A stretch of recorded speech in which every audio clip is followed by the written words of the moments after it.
앞을 가지고 갈등 속의 성도다움 두 번째 시간입니다. 다름의 목적은 건강이다라는 제목으로 이런 거 말씀 나누겠습니다. 우리말 속담 중에 바늘 가는데 실 간다라는 말이 있죠. 바늘과 실처럼 너무나 긴밀한 관계여 가지고 항상 함께 떠올릴 수밖에 없는 어떤 관계를 가진 사람들이 있습니다. 제가 기억할 때 가장 제 어린 시절에는 이렇게 좀 떠올렸던 인물 하면 저는 누가 떠올랐냐면 헬렌 켈러하고 앤 설리번 이 두 분이 떠올리게 되었습니다. 그러면 헬렌 켈러는 아마 다 아실 거라 생각합니다. 난지 19개월 만에 열병을 앓게 되어지고 그래서 시각과 청각을 다 잃어버린 분이셨죠. 그런데 그 모든 장애를 다 이겨내고 미국의 최고 대학이라 할 수 있는 이제 하버드 대학교를 졸업하고 전 세계 이제 장애인들을 위한 사역들을 하면서 많은 희망을 좀 줬던 그런 분이십니다. 그래서 책도 많이 쓰시고요. 또 이렇게 여러 강연들도 하시면 심지어 저희 대한민국에도 오신 적이 있으시대요. 그럴 정도로 굉장히 큰 영향력을 미쳤던 분이신데 그런데 이 유명한 헬렌 켈러를 생각할 때 또 떠올리는 한 사람이 이제 앤 설리번이라는 선생님이시죠. 헬렌 켈러의 가정교사이셨습니다. 이분은. 근데 원래 이제 헬렌 켈러가 어렸을 때 이제 장애가 있잖아요. 근데 듣지도 못하고 보지도 못하는데 말도 못하게 됐어요. 그러다 보니까 이 삼중 장애 때문에 굉장히 거칠고 난폭했다고 합니다. 어린 시절에. 그래서 가정교사를 드리면 누구도 오래 버티질 못하고 다 그냥 포기하고 도망을 갔다고 그러니까 그만뒀다고 하시더라고요. 그런데 이제 앤 설리먼 선생님이 이제 새롭게 부임하게 됐는데 이 선생님은 헬렌 켈러를 포기하지 않는 겁니다. 그가 온전한 이렇게 한 사람으로서의 삶을 살아갈 수 있도록 끝까지 이제 돌아보게 되는데요. 그래서 그 선생님의 도움으로 이제 학교를 들어가게 됐고 공부도 하게 됐고, 그래서 이제 하버드까지 졸업하게 되는 일들이 일어나게 되었습니다. 자, 그러니까 사실 만약에 앤 설리먼 선생님이 그 당시에 헬렌 켈러를 포기했다면 우리가 알고 있는 그 헬렌 켈러는 없었겠죠. 전 세계에 희망을 주고 그렇게 많은 일들을 할 수 있었던 헬렌 켈러라는 한 사람이 세워지기 위해서는 결국 앤 설리번이라는 그 선생님이 도움이 있었기 때문에 그렇다라는 것입니다. 그러니까 앤 설리번 선생님이 자기가 맡은 그 가정교사라는 사명을 제대로 이행하지 못했다면 그러면 헬렌 켈러도 없었다라고 생각할 수 있죠. 그런데 여러분, 만약 이 두 사람을 두고 누가 더 대단한 사람이냐, 누가 더 위대한 사람이냐라고 한다면 여러분 누구라고 뽑으시겠습니까? 각자의 생각이 있으시겠죠, 그죠? 유명했던 헬렌 켈러냐, 아니면 사실 무명했던 앤 설리번이냐.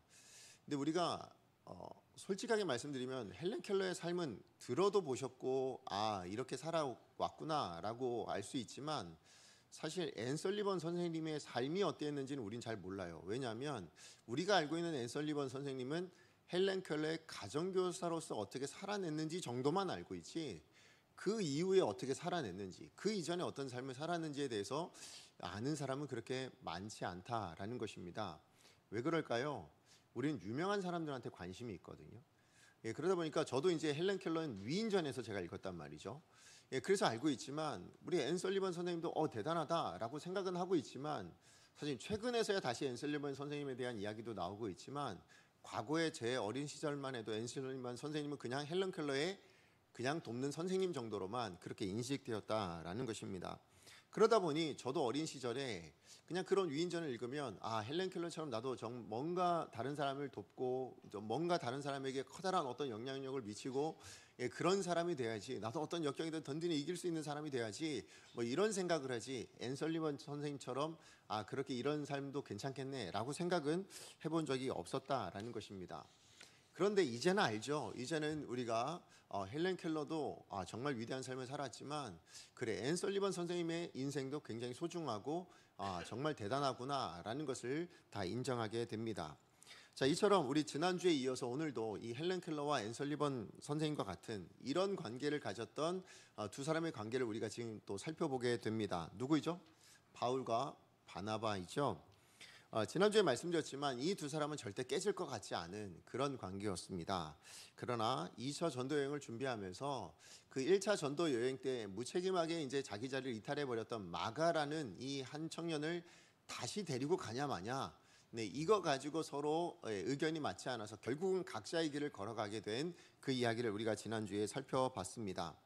그런데 그 각자의 길을 걸어갔다라는 것이 우리가 성경 말씀, 우리가 읽는 한글 성경으로만 보자면 약간 부정적인 의미로 들려질 수 있다라는 거예요. 서로 다투어서 그래서 각자 길을 갔다 이렇게만 보여지니까 우리가 부정적인 의미로 생각되어졌지만 그러지 않다. 하나님께서 이 말씀을 기록해 놓으실 때 사용하신 단어들을 보니 그저 부정적인 의미가 아니라 오히려 긍정적인 의미로 서로 돌아보고 서로를 격려하면서 그렇게 각자의 갈 길을 보내게 된 것, 그래서 각자의 갈 길을 가게 된 것이다 라는 것을 우리가 지난주에 살펴봤죠. 그래서 다투다라는 이 헬라어를 뭘로 썼다고요?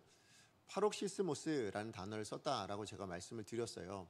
그리고 이 단어가 원래는 뭐예요? 다투다라는 의미도 있고 격려하다라는 이 양쪽의 의미가 있는데, 우리 지난주 말미에 제가 말씀을 드렸었죠. 그래서 서로라는 이 단어와 그 다음에 이 파록시스라는 이 단어 사이에 아무것도 있지 않다면 여러분 뭐라고 해석이 된다고요? 그러면 이 단어는 그냥 다투다라는 것으로 바뀔 수밖에 없다라는 것이죠. 그러나 만약에 이 서로라는 단어 안에 뭐가 있으면요? 돌아보다라는 이 단어가 들어가면 뭘로 바뀐다고요? 격려하다라는 단어로 바뀐다. 결국 바울과 바나바는 서로 돌아보며 그렇게 격려하며 각자의 길을 가게 되는 것이다 라고 해석할 수도 있다. 제가 이렇게 말씀을 드렸습니다. 그래서 지난주에 제가 말씀드릴 때 그렇게 각자 격려하며 걸어갔을 그 길에 그러면 하나님은 어떤 일을 행하셨는가, 이걸 제가 다음 주에 말씀드리겠다라고 말씀을 드렸는데요. 오늘 바로 그 내용을 좀 설명드리려고 합니다. 그래서 하나님이 이 바울과 바나바의 각자의 길을 걸어간 그 길을 통해서 어떤 역사를 이루어내셨는가, 그리고 그 역사를 통하여서 하나님께서 오늘 우리에게 주시는 진리의 메시지는 무엇인가, 이것을 좀 여러분과 두 가지로 나누기 원합니다. 첫 번째는 오늘 이 사역의 내용들을 통해서 우리가 확인할 것은 하나님의 부르심은 사람마다 다르다라는 사실입니다. 하나님께서 부르시는 사람, 또 하나님이 쓰시는 사람들, 아니 하나님의 자녀된 우리 모두는요 각자마다의 부르심이 있습니다. 각자마다의 소명이 있다라는 것입니다. 만약에 10,000명의 그리스도인이 있다면 여러분 각자의 부르심을 따라 살아가는 그들이라면 그 사람들에게는요 서로 비교할 수 없는 그 10,000가지의 삶이 있다라는 것이죠. 그리고 하나님은 그 10,000가지의 삶을 통해서 뭐 하실까요? 하나님의 뜻을 이루어 가신다라는 것입니다. 여러분 디모데후서 2장 20절 21절 말씀 같이 한번 읽어보겠습니다. 시작. 큰 집에는 금그릇과 은그릇뿐 아니라 나무그릇과 질그릇도 있어 귀하게 쓰는 것도 있고 천하게 쓰는 것도 있나니 그러므로 누구든지 이런 것에서 자기를 깨끗하게 하면 귀히 쓰는 그릇이 되어 거룩하고 주인의 쓰심에 합당하여 모든 선한 일에 준비함이 되리라. 아멘. 오늘 말씀에 뭐라고? 주인님이 쓰시고자 하는 대로 그 쓰임에 따른 그릇이 다 다르대요. 무엇에 따라 다르다고요? 주인이 쓰시고자 하는 뜻에 따라 다르다고요. 그렇다면 오늘 이 시대를 살아가고 있는 우리 하나님의 모든 사람들도 마찬가지라는 거예요. 각자 하나님이 쓰시고자 하는 뜻을 따라 다양한 소명, 다양한 부르심을 가지고 살아갈 수밖에 없다라는 것이죠. 마치 헬렌 켈러는 수많은 장애인들에게 희망을 주는 그런 사명을 받았다면 앤 설리번 선생님은 뭐예요? 그런 장애인 한 사람을 온전하게 세우는데 그렇게 사명을 부여받은 것, 그러니 다른 것이지 여러분 이것은 틀린 것이거나 우열을 가릴 수 있는 것이 아니다라는 것입니다. 우선 우리 오늘 본문의 사도 바울과 바나바도 마찬가지다라는 것이죠. 여러분 사도 바울은 어떻게 부르심을 받았어요? 무엇으로 부르심을 받았습니까? 복음을 증거하는데 누구에게요? 열방을 향해서, 이방인들을 향해서 복음을 증거하는 자로 부르심을 받은, 오늘날로 이야기하면 선교사와 같은 그런 부르심을 받은 사람입니다. 그렇기 때문에 사도 바울은요 그가 회심한 이후로 곳곳을 다니면서 복음을 증거하는데, 그래서 그 평생에 우리가 너무나도 잘 알듯이 3차에 걸쳐서 전도 여행을 하며 곳곳마다 복음을 증거하고 그 복음으로 인해서 믿는 사람들로 말미암아 교회를 세우는 일들이 이 사도 바울을 통해서 일어나게 되었다라는 것입니다. 물론 사도 바울도요 한때 안디옥 교회 공동 목회자로 그렇게 사역을 했긴 했지만, 사실 그 공동 목회자가 된 것도요 어떻게 보면 바로 이 사도 바울의 이후에 그 복음 전도자로서의 삶을 위해서 필요했기 때문에 하나님께서 허락하셨던 삶의 한 과정이었다라는 것입니다. 무슨 얘기냐면 여러분 사도 바울이 그 안디옥 교회에서 공동 목회자 하다가 뭐예요? 성령님의 부르심을 따라 바나바와 함께 전도자로 파송을 받지 않습니까? 그래서 결국 전도자로 선교사로 그렇게 파송을 되어서 1차 전도 여행을 시작하게 되었고, 뿐만 아니라 그 이후로는 3차에 걸쳐서 수많은 곳곳마다 지역마다 가면서 복음을 증거하고 교회를 세웠습니다. 그런데요, 사도 바울이 교회를 한 지역에 세우고 그냥 떠나지 않았어요. 뭐였냐면 그 교회가 든든히 세워질 때까지 그 교회를 좀 섬겨줬거든요. 근데 그때 그 교회를 든든히 세워갈 때에 그 세움의 역할을 어디서 배웠을까요? 어떻게 하면 교회가 든든히 세워질까에 대한 것을 배운 것이 바로 안디옥 교회에서의 공동 목회자의 경험이었어요. 왜냐하면 여러분, 우리가 잘 알듯이 안디옥 교회는 비로소 그리스도인이라 많은 사람들에게 인정받을 만큼, 심지어 하나님께 인정받을 만큼 건강한 교회로 세워졌단 말이죠. 자, 그러니 그런 교회에서 공동 목회자로 섬기면서 그러면서 그 교회의 시작부터 그렇게 건강해질 때까지의 사역을 함께 거기에 동참하며 그 모든 것을 경험했으니, 그가 나중에 교회를 개척하고 그래서 그 교회를 든든히 세워갈 때 그 경험이 얼마나 많이 도움이 됐겠습니까? 그렇게 해서 결국 그 경험한 대로 그렇게 사역을 해서 교회를 세웁니다. 그러나 중요한 것은 뭐냐면, 그렇게 교회가 어느 정도 든든해지면 그 다음에 뭐 한 거예요? 교회를 떠납니다. 미련을 두지 않고요, 거기에 지도자를 따로 세워놓고는 그리고 다른 곳으로 가서 또 복음을 증거하고, 또 거기에서 교회가 세워지면 그 교회를 좀 든든히 세우다가 또 다른 곳으로 가서 복음을 증거하고 하는 일들이 일어나게 되었다라는 것이죠. 그러다 보니 여러분, 사도 바울은요, 한 교회의 담임 목회자로 있지 않았어요. 그죠? 한 교회의 지도자로서 있지 않았습니다. 물론 담임 목회자만큼 그가 세웠던 교회에 대한 건강함, 그 교회 문제들에 대해서 정말 많은 관심들을 가졌고, 그래서 우리가 알고 있는 이 신약 성경에 많은 서신서들이 쓰여졌습니다. 그럼에도 불구하고 여러분, 사도 바울은 어느 한 교회의 담임이 되지는 않았다라는 것이죠. 왜 그럴까요? 그 이유는 단 하나입니다. 자기가 세웠지만, 그러나 그것이 중요한 것이 아니라 나에겐 어떤 사명을 주셨다가, 하나님이요, 복음 전도자로서의 사명을 주셨다라는 거예요. 그러니까 한 교회에 정착한 것이 아니라 복음 전도를 위해서라면 교회를 세워놓고는 다른 곳을 향해서 또 나아가서 복음 증거하고 하는 일들을 하게 되었다라는 것이죠. 자, 그런가 하면 반대로 바나바는요, 마찬가지로 바울과 함께 안디옥 교회의 공동 목회자였지만, 그리고 또 함께 선교팀으로 나아가서 선교사로도 사역을 했지만, 그러나 이후의 바나바의 삶에 대해서는 우리가 잘 알지는 못합니다. 그러나 중요한 것은 바나바의 소명은 바울과는 조금 달랐다라는 거예요. 여러분, 바나바란 이름이 자기의 본명이 아니고 별명이었죠. 근데 그 별명의 이름의 뜻이 뭐냐면 위로자라는 뜻입니다. 그러니까 무슨 얘기냐면, 그러니까 바나바에게 주어진 하나님의 소명, 그 사명은 무엇이었냐면, 한 사람을, 쓰러져 있고 넘어져 있는 그 한 사람을 회복시키고 다시 든든히 세우는 일에 부르심을 받은 사람, 그게 바로 바나바의 소명이었다라는 것입니다. 이걸 어떻게 알 수 있냐? 어디에도 나오지 않는데, 나오지는 않아요. 그러나 그가 살아낸 삶을 보면 알 수가 있습니다. 여러분, 바나바 그 삶이 뭐였어요? 우리 지난주에도 말씀드렸지만, 사실 사도 바울이 사울이었을 시절에, 그죠? 사울이었을 시절에 뭐예요? 그 예수를 만나고 회심을 했는데요, 그 예루살렘에 있는 어느 누구도 믿어주질 않는 겁니다. 혹시나 우리를 잡아가기 위한 속임수이지 않는가 해서 누구도 만나주질 않아요. 자, 그럴 때 나선 사람이 누구라고요? 바나바였다고 말씀을 드렸습니다. 그래서 이 사울과 사도들을 만나게 해줄 뿐만 아니라 그 사울의 회심에 대해서 대변해 줬던 사람이 바나바였습니다. 뿐만 아니라 그렇게 회심한 이후로 이 사울이 열심히 복음 전도했는데요, 번번이 다 실패한 겁니다. 그러다 보니 자기가 실망해서 어디로 가냐면 고향인 다소로 들어가서 칩거하고 있을 때에, 그때 누가요? 바나바가 안디옥 교회에 이제 교회가 세워졌고, 그 교회에 지도자가 필요하다 해서 이제 바나바를 파송하게 되어지는데, 그때 이 바나바가 누굴 불러오냐면 다소까지 찾아가서 사울이었던 그 사울을 불러다가 안디옥 교회 공동 목회자를 우리 함께 사역하자 해가지고는 공동 목회자로 세웠던 사람이 또 바나바였습니다. 뿐만 아니라 여러분, 1차 전도 여행을 갔을 때는, 여러분, 제가 지난번에 한번 설교할 때도 말씀드렸지만, 리더가 누구였냐면 바나바였어요. 출발할 때는.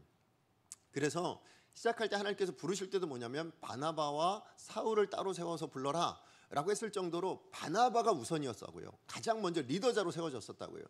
그런데 그 1차 전도 여행 때 구브로에 가서 서기오 바울을 구원한 그 사역들을 봤을 때, 굉장히 사울이 사역을 잘하는 거예요. 자, 그래서 그 사울이 바울이란 이름을 갖게 되면서부터 그 선교팀의 리더가 바뀝니다. 어떻게 바뀌어요? 이제 바울과 바나바라는 이름의 순서가 바뀌면서 리더가 바울이 되었다라는 것이죠. 근데 여러분 한번 생각해 보세요. 만약에 제가 담임인데 저희 부목사님이 굉장히 사역을 잘하시는 거예요. 그래서 그러면 부목사님이 사역 담임 되시고요, 제가 부목사로 섬기겠습니다. 이게 가능할까요? 이 쉬운 일이 아니죠, 그죠? 그런데 지금 바나바는 기꺼이 그랬다라는 거예요. 그 1차 전도여행 2년 가까이 되는 그 시간 동안에 리더십이 바뀌었다니까요. 전도팀의 팀장이 바나바였는데 갑자기 바울로 바뀌어지고, 기꺼이 바나바는 뭐예요? 2인자의 자리에 내려와서 그 2년 동안 바울을 돕고 섬기는 일을 감당할 수 있었다라는 것입니다. 아니, 어떻게 바나바가 그럴 수 있었을까요? 바울과 바나바가 어떤 혈육이거나 아니면 무슨 지연이나 혈연이 있어서 그래서 그런 걸까요? 그렇지 않죠. 무슨 학연이 있는 것도 아닙니다. 아무런 지연이나 학연 아무것도 없음에도 불구하고 바나바가 바울에 대해서 그렇게까지 헌신하고 수고하고 또 기꺼이 자기의 모든 것을 다 내려놓을 수 있었던 이유는 단 하나예요. 뭘까요? 바나바의 부르심이 달랐기 때문이라는 거예요. 바나바의 부르심이 뭐였다고요? 한 사람을 세우는 것입니다. 쓰러져 있고, 정말로 하나님의 사람임에도 불구하고 넘어져 있고, 그래서 어떤 것도 못하고 있는 그 한 사람에 대한 애틋한 마음, 그 연민, 그래서 그 사람이 정말 잘 될 것 같으면 그것을 위해서 기꺼이 수고하고 자기의 것들을 다 내려놓을 수 있는 바로 그 소명, 한 사람을 위한 그 소명이 있었기 때문이다라는 것이죠. 여러분, 이 소명 때문에 사실 뭐예요? 오늘 본문에 이 사건이 일어난 거예요. 무슨 얘기냐면, 바울이 안 돼요, 마가는 안 됩니다 라고 했다면, 그렇게 바울과 바나바가 한 팀으로 사역을 했잖아요. 엄청난 팀워크를 이루고 사역했잖아요. 그 정도 오랫동안 사역했던 사람이라면, 그래요, 이렇게 착한 사람이니까 그래요, 내가 그러면 바울 이번에는 마가는 이번에 안 데리고 가겠습니다, 이럴 수도 있잖아요. 근데 끝까지 바울의 반대에도 불구하고 마가를 데리고 가려고 했던 이유는 딱 하나입니다. 뭡니까? 지금 이 순간에 바울은 이제 대대로 서 있는 거예요. 그죠? 이제는 스스로도 홀로도 전도 여행을, 또 전도자의 역할을 온전히 감당할 만큼 제대로 서 있는데, 반면에 비추어 봤을 때 마가는 어떠했어요? 넘어져 있단 말이에요. 그가 과거에 했던 실수 때문에 바울이 인정하지 않을 만큼, 이 사람이랑 어떻게 사역합니까? 하나님의 일을 이 사람이 어떻게 합니까? 라고 그렇게 판단할 만큼 마가가 넘어져 있었다고요. 그러니 그 마가에 대한 이 한 사람에 대한 심정, 그 마음을 내려놓을 수가 없는 거예요. 내가 바울이랑 좀 헤어진다 할지라도 내가 이 마가라는 이 사람을 내 조카라서가 아니라, 내 사촌이어서가 아니라, 내가 이 사람을 세워줘야 되겠다. 왜요? 이 사람이 넘어져 있으니. 그 한 영을 다시 세워줘야 되겠다는 자기 안에 하나님께서 허락하신 그 소명 때문에 뭡니까? 그 사명 때문에 바울과 헤어짐을 선택하고 기꺼이 마가를 세워주는 일로 가게 되었다라는 것이죠. 결국 앤 설리반 선생님이 헬렌 켈러를 포기하지 않았던 것처럼 오늘 바나바는 마가를 포기하지 않았다라는 거예요. 남들이 뭐라고 평가를 하든 그건 중요하지 않아요. 나에게 주신 하나님의 사명은 이 사람을 바로 세우는 것이라면, 이 사람은 지금 하나님이 내게 맡기신 사람인 거예요. 자, 그러니 그 어떤 누구라 할지라도, 그래요, 내가 조금 손해를 본다 할지라도, 내가 바울이랑 좀 헤어져서 정말 같이 있고 싶지만, 같이 사역하고 싶지만, 그 사역한 것이 너무 기쁘고 좋아서 늘 함께하고 싶었지만, 그러나 이 마가를 위해서라면 그래요, 그럼 우리 같이 각자의 길을 가는 것으로 하죠 라고 할 만큼 그렇게 하나님의 부르심에 순종하는 사람이었다라는 것입니다. 결국 바울과 바나바는 그들의 부르심이 달랐던 거예요. 그 부르심에 따라 뭐예요? 각자의 길을 격려하며 보내줄 수 있었다라는 것입니다. 왜요? 그 길이 하나님의 부르심에 순종하는 길이니까요. 그렇죠? 그 하나님의, 나를 향한 하나님의 부르심에 순종하는 길이 다른 길이라면, 그러면 다른 길로 가야죠. 그래서 그렇게 각자 길을 가게 되었다라는 것입니다. 그런데 다시 한번 말씀드리지만, 우리는 이렇게 각자의 다른 부르심에 대하여 어떤 생각을 가지고 있냐면, 바울은 위대하다, 그러나 바나바는 무명하니, 왜요? 그 이후에 바나바의 이름이 나오질 않아요. 여러분 오늘 본문을 이후로 바나바의 이름은 이제 나타나지 않습니다. 서신서에 한두 번 그냥 이름 잠깐 등장한 정도지 그가 어떤 사역을 했는지 무슨 일을 했는지 그 이후의 삶이 어땠는지 도무지 어디에도 나오지 않습니다.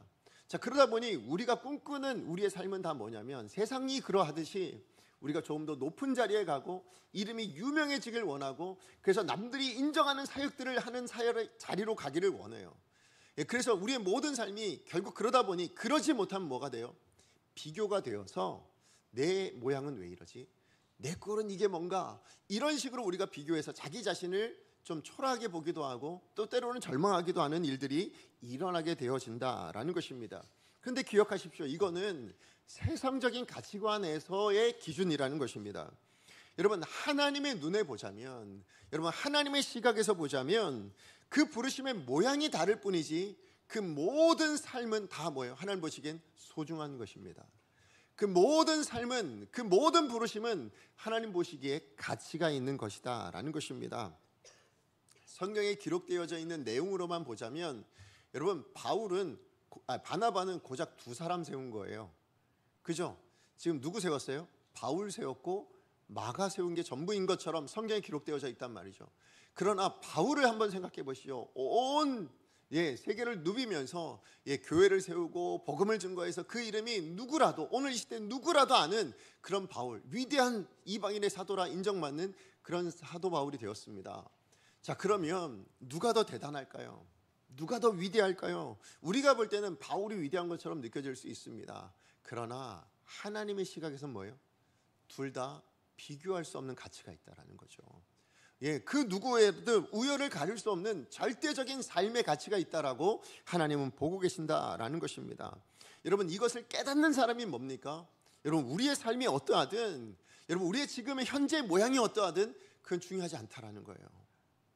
왜요? 하나님은 우리의 삶의 가치를 아시니까. 그죠? 그래서 우리의 정말 중요한 건 뭐냐면 내가 어떤 모양으로 살고 있냐, 내가 어떻게 지금 뭘 하고 있냐, 이게 중요한 게 아니고요. 내가 하나님의 부르심을 따라 살고 있냐, 그러지 않냐. 내가 하나님의 부르심에 순종하고 있냐, 그러지 않냐. 내가 하나님의 부르심에 충성하냐, 그러지 않냐. 이게 더 훨씬 더 중요하다라는 것입니다. 여러분 그래서 이 하나님의 부르심 가운데 살아가는 사람은요, 더 이상 다른 사람과 비교하면서 자기 자신을 일희일비하지 않아요. 그죠? 내 부르심에 충성할 때 뭡니까? 그게 기쁜 거예요. 그거면 감사한 거예요. 그거면 만족할 수 있는 삶을 살아갈 수 있다라는 것입니다.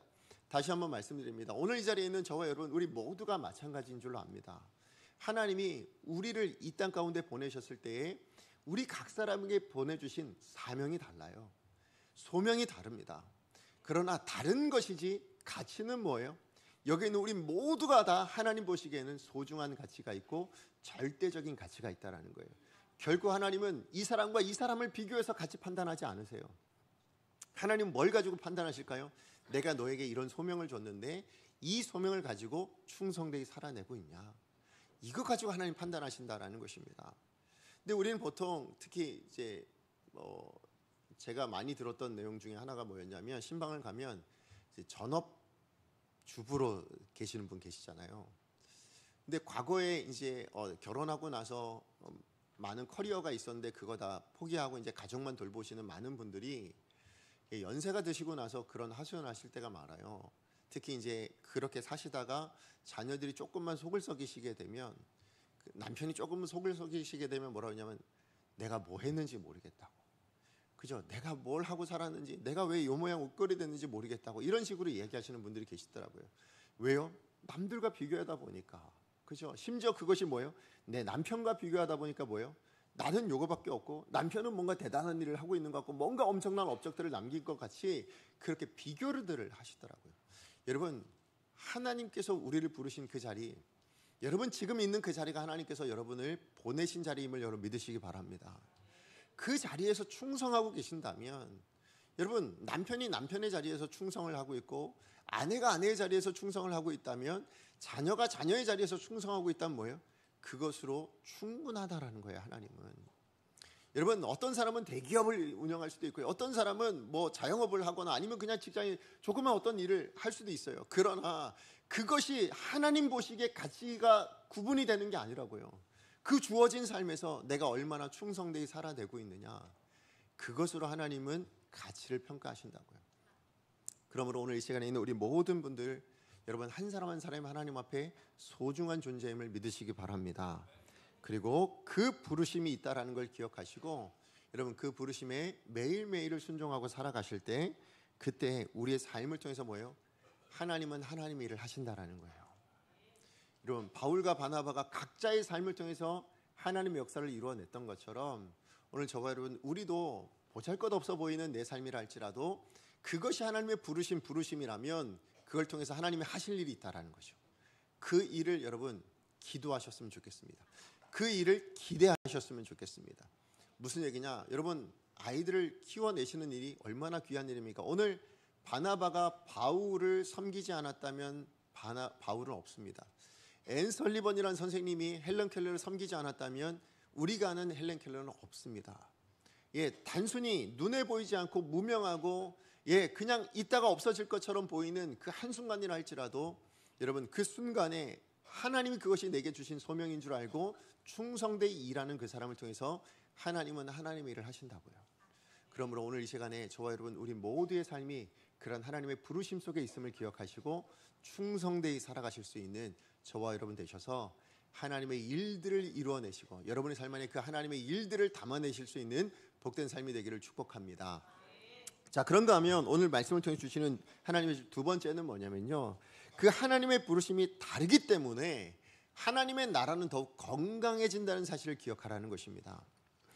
이미 말씀드렸듯이 하나님께서는 바울을 이방인에게 복음 증거하는 그 이방인의 사도, 주님의 택한 그릇으로 부르심을 받아서, 그래서 이 예수님을 영접한 이후에 사도 바울은 3차에 걸쳐서 수많은 지역에 복음을 증거하고 교회를 세웠습니다. 그래서 여러분 서신서에 나오듯이 여러분 고린도, 갈라디아, 에베소, 빌립보, 골로새, 데살로니 같은 정말 많은 지역에 교회를 세워두지 않았습니까? 그야말로 이 사도 바울을 통해서 복음이 열방을 향해 확장되어지는 일이 일어나게 되죠. 다른 말로 얘기하면 하나님의 나라가 열방 가운데 세워지는 일들이 일어나게 되었습니다. 그러나 중요한 건 뭐냐면, 여러분 크기만 커진다고 건강한 건 아니죠. 그죠? 우리가 몸만 자란다고 그게 건강한 건 아니라는 것입니다. 교회로 따지자면 교회가 크다고 건강한 게 아니라 그 안에 있는 성도님들이 뭐예요? 한 분 한 분이 건강해야 진짜 건강한 교회가 되겠죠. 그렇기 때문에 바나바와 같은 사명이 반드시 필요한 겁니다. 그죠? 한 영혼이 넘어져 있을 때, 한 영혼이 정말로 쓰러져 있을 때 다시 회복시켜 세우는 이 사명이야말로 교회의 건강을 위해서는 너무 중요한 사역 아니겠습니까? 그래서 여러분 바나바에 의해서 사울이 바울 되어지는 역할에 굉장히 큰 역할을 했다고 제가 말씀을 드렸습니다. 자, 그런데 그러니까 다시 얘기하면 이 사도 바울의 사역에 있어서 지분을 조금만 책정을 하라 그러면 누가 더 있을까요? 바나바도 엄청난 지분을 차지하고 있는 거죠. 그죠? 사도 바울에 맺어진 열매 가운데 바울이 바울 되게 하는 데 있어서의 바나바의 역할이 컸기 때문에 결국 바나바는 바울 하나 세웠지만 그로 통하여 수많은 열매들이 맺혀졌을 때에 바나바의 역할을 우리가 무시할 수 없다라는 것이죠. 바울만 그런 것이 아니라는 것이에요. 오늘 본문에 보면 또 한 사람 세워진 사람이 있죠. 누굽니까? 마가였습니다. 물론 이 마가가 여러분 이 바나바와 함께 사역을 하면서 어떤 변화가 일어났는지, 어떤 일들이 일어난지에 대해서는 나오지 않아요. 왜냐하면 이후에 여러분 구브로로 가서 일어난 사역의 모든 일들에 대한 이야기가 성경에 기록되어져 있지 않거든요.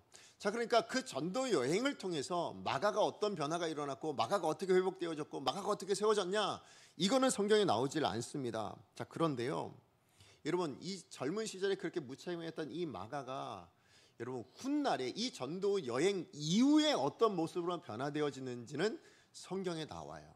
그래서 그 성경의 내용들을 보면 가장 먼저 이 마가가 나중 훗날 어떻게 되냐면 사도 베드로의 동역자가 됩니다.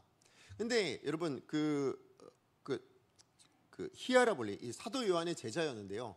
히에라볼리에 있는 주교였던 파피우스라는 사람이 있는데, 그 파피우스라는 사람에 의해서 그가 뭐라고 얘기하냐면 이 마가는 사도 베드로의 통역의 역할을 했다, 이렇게 이제 기록에 남겨져 있는 게 있거든요. 이게 무슨 얘기냐면 여러분 바울 이러면 여러분 우리가 알지만 우리 사도행전에 사실 전체로 나누면요. 전반부는 베드로의 사역이잖아요. 그죠? 주도적으로 베드로가 사역하고 후반부는 누가 사역해요?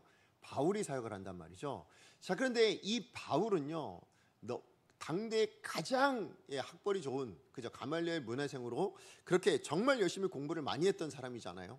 자, 그런데 베드로는 우리가 알듯이 그냥 어부 출신이란 말이죠. 갈릴리 그 가난한 동네의 어부 출신이어서 제대로 정규 교육을 제대로 받지 못했을 것이라는 거죠.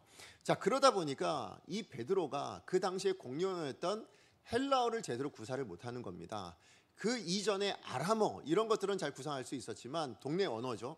그러나 헬라어를 제대로 구사를 못했을 때 그때 그 헬라어를 통역해줬던 사람, 그가 사역할 때 그 사역하는 곳곳마다 다니면서 그 통역을 해줬던 사람이 누구였냐? 그게 바로 마가였다라고 이야기합니다. 그러다 보니 이 베드로에게 마가가 얼마나 소중한 존재였냐면 여러분 베드로전서 5장 13절 말씀 같이 한번 읽어보겠습니다. 시작. 택하심을 함께 받은 바벨론에 있는 교회가 너희에게 문안하고 내 아들 마가도 그리하느니라. 마가를 뭐라고 부르고 있습니까? 내 아들이라고 부를 정도로 동역하는 동역자였을 뿐인데 내 아들이라 여길 정도로 굉장히 소중한 관계가 되었다라는 것입니다. 그런데요, 이 마가가 단순히 베드로의 동역자인 것은 아니고요. 우리 지난주에 잠깐 말씀을 드렸지만 또 누구의 동역자였습니까? 사도 바울의 동역자이기도 했다라는 거예요. 훗날에. 그래서 사도 바울과 함께 복음을 증거하다가 감옥에 갇히기도 하고요.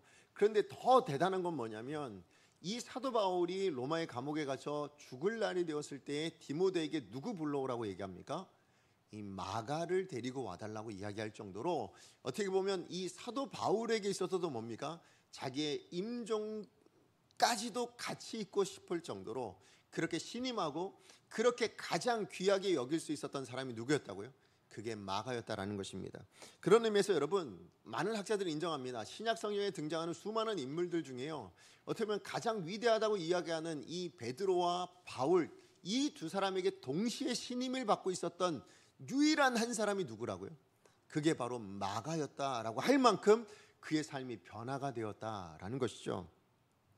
그리고 여러분 이 마가를 통해서 어떤 일이 일어났는지 아십니까? 베드로와 함께 동역을 하면서 예수님에 대한 이야기를 듣고 그 예수님의 이야기를 기록에 남겼는데 그게 바로 우리가 알고 있는 마가복음이에요. 그러니까 만약에 여러분 그러니까 돌이켜 생각해 보면 베드로의 동역자가 될 수 있고 바울의 동역자가 될 수 있었던 이유는 무엇 때문입니까? 결국 그 근원을 따져가 보면 마가를 포기하지 않았던 바나바가 있었기 때문인 거죠. 그죠? 바나바가 이 마가를 데리고 함께 전도 여행을 떠나면서 그를 세워주고 회복시켜주는 일이 일어나지 않았다면 그렇게 무책임했던 그 젊은 날의 마가를 생각해 본다면 지금은 기적과 같은 일이 일어나게 되어진 것입니다. 그러니까 바나바가 한 영혼을 세우겠다는 한 사람을 회복시키겠다는 그 소명이 그것이 하나님의 부르심이었으니까요. 그래서 그 부르심을 따라 마가를 끝까지 포기하지 않았어요. 바울을 포기하고 그죠? 그랬을 때에 이 모든 역사가 일어나게 되었다라는 것이죠.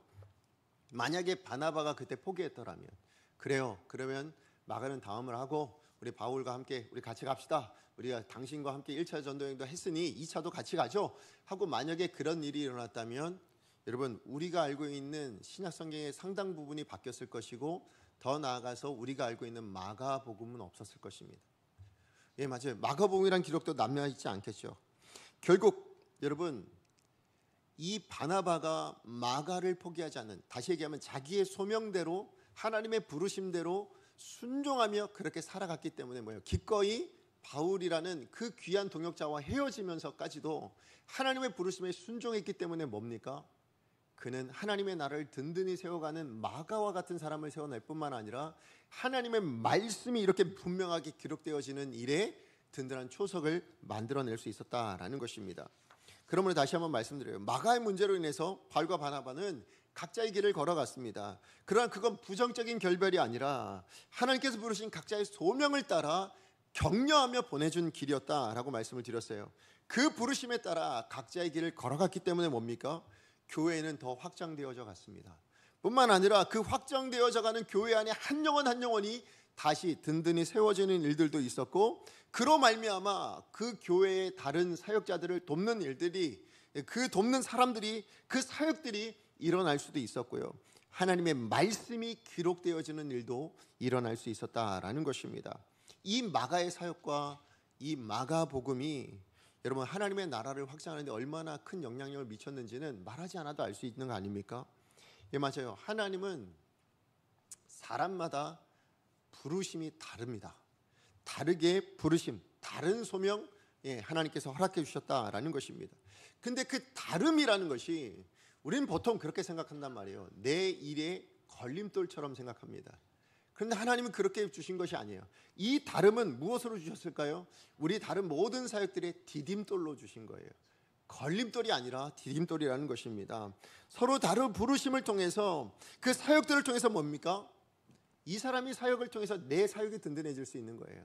그렇죠? 내 사역을 통해서 다른 사람의 사역을 든든히 세워갈 수 있게 되어진다라는 것입니다. 마치 몸의 지체가 뭡니까? 다르기 때문에 몸이 건강할 수 있는 것처럼요.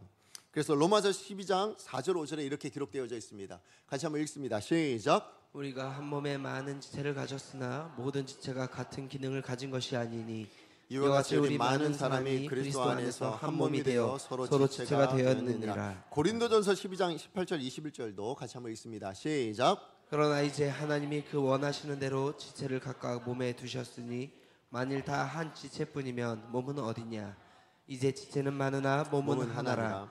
눈이 손더러 내가 너를 쓸데없다 하거나 또한 머리가 발더러 내가 너를 쓸데가 없다 하지 못하리라. 아멘.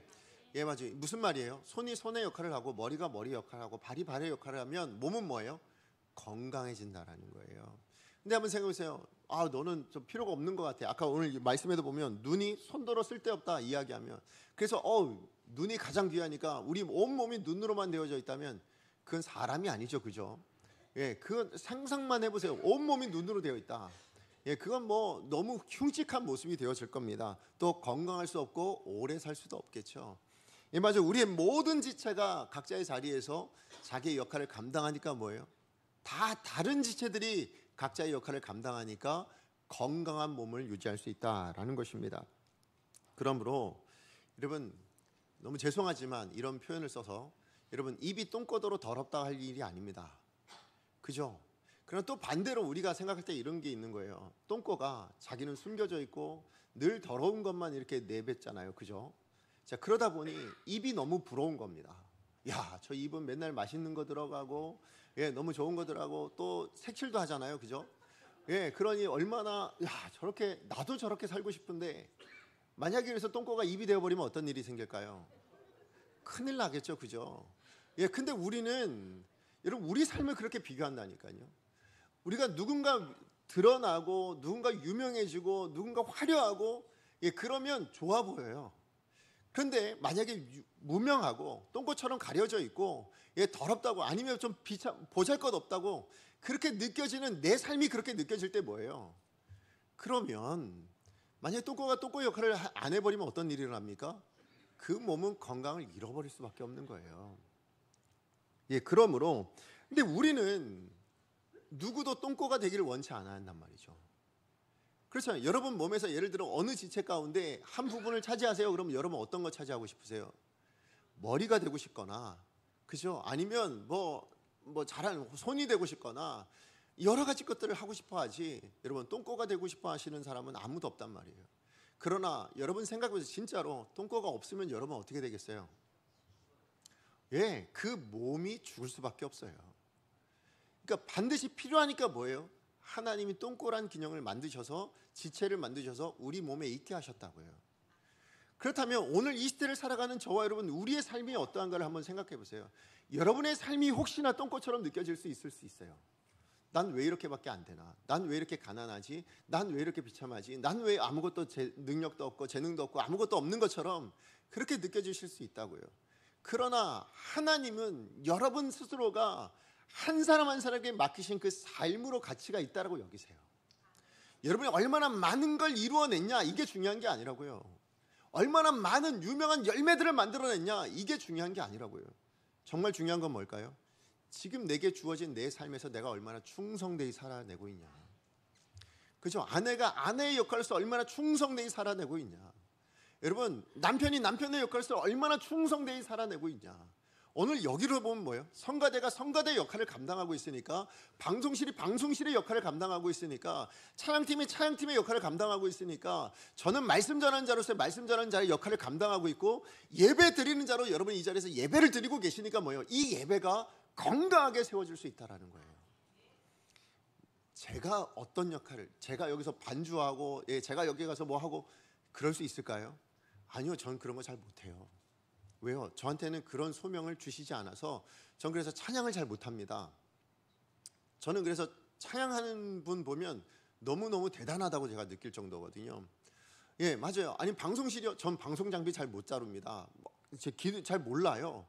예, 맞아요. 제가 할 수 있는 걸 하는 거예요. 왜요? 하나님이 제게 맡기신 소명이 뭐예요? 여러분에게 말씀 증거하는 거잖아요. 그러니까 저는 일주일 동안 내도록 말씀만 연구하고 있다고요. 예, 어느 순간이든 뭐가 되든 제 머릿속에 말씀이 떠난 적이 없어요. 왜요? 이 한 주간에 여러분에게 말씀 전해야 되니까. 그게 저에게 주신 소명이니까요. 그 소명을 감당할 때 뭐예요? 하나님이 기뻐하시겠죠. 여러분, 그러므로 우리가 남과 비교하여, 예, 그래서 내가 높고 낮고 아니면 내가 잘났고 못났고를 결정하는 건 세상의 시각이라고요. 그리고 그렇게 비교해서 내가 누구처럼 되어지고 내가 누구처럼 되겠다 결정하시면요, 그건 건강하지 못한 삶이 됩니다. 왜요? 정말 중요한 건 하나님이 보내신 그 부르심에 뭐예요? 합당한 삶을 살아낼 때 뭡니까? 그 다른 소명들을 통해서 건강해질 수 있기 때문에 그렇다는 거죠.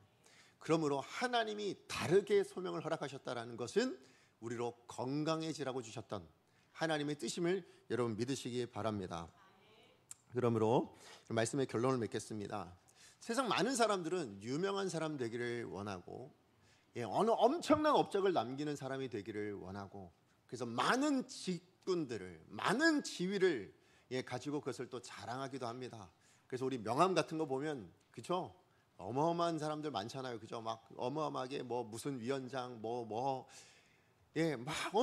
이게 다양한 것들이 많더라고요. 네. 그렇게 해서라도 뭡니까? 자기가 뭔가 뛰어난 사람인 것을 드러내려고 합니다. 그러나 그 모든 것이 하나님 나라에 섰을 때는 소용없습니다. 하나님은 하나만 보십니다. 뭘 보실까요? 난 너를 이 땅에 이거 하라고 보냈는데 그거 충성되이 살다 왔니? 이거 하나이실 겁니다. 내가 이 땅에서 저를 따지자면 제가 이 땅에서 목사인 건 중요하지 않는 거예요.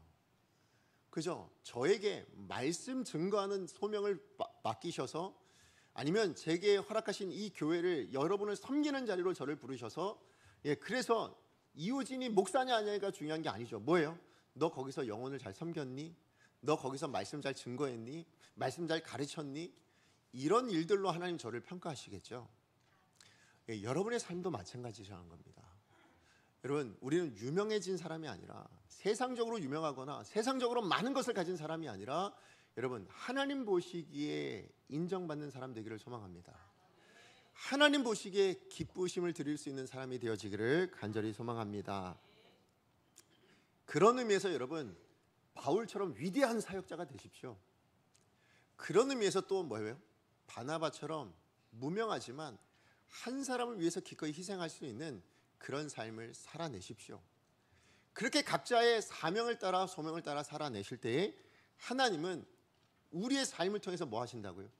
건강한 하나님의 나라를 이루어 가실 줄로 믿습니다. 그것이 여러분의 서 있는 자리가 될 거예요. 그죠? 여러분이 주신 소명을 충성되이 살아갈 때 여러분의 가정이 하나님의 나라, 건강한 나라가 이루어질 것이고요.